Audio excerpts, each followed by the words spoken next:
આશારામ આગામી 3 દિવસ માટે સુરતના જહાંગીરપુરા આશ્રમમાં રોકાઈ આયુર્વેદિક સારવાર લેશે અને સાધકો સાથે મુલાકાત કરશે। નવા વર્ષની પહેલી તારીખે તેઓ ખાસ બસ દ્વારા આશ્રમ પહોંચતા સમર્થકો દ્વારા ઢોલ નગારા સાથે તેમનું સ્વાગત કરાયું હતું।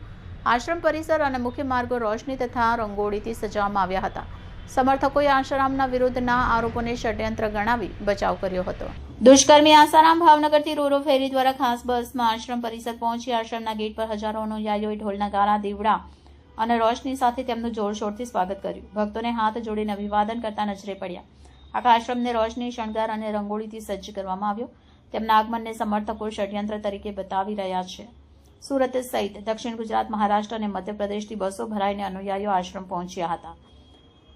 આશારામ 3 દિવસ આશ્રમમાં રોકાશે, જ્યાં તેમની ખાસ આયુર્વેદિક સારવાર અને સાધકો સાથે મુલાકાતોનું આયોજન છે। ભીડના કારણે આશ્રમની અંદર અને બહાર પોલીસે વધારેલી સુરક્ષા વ્યવસ્થા કરી છે।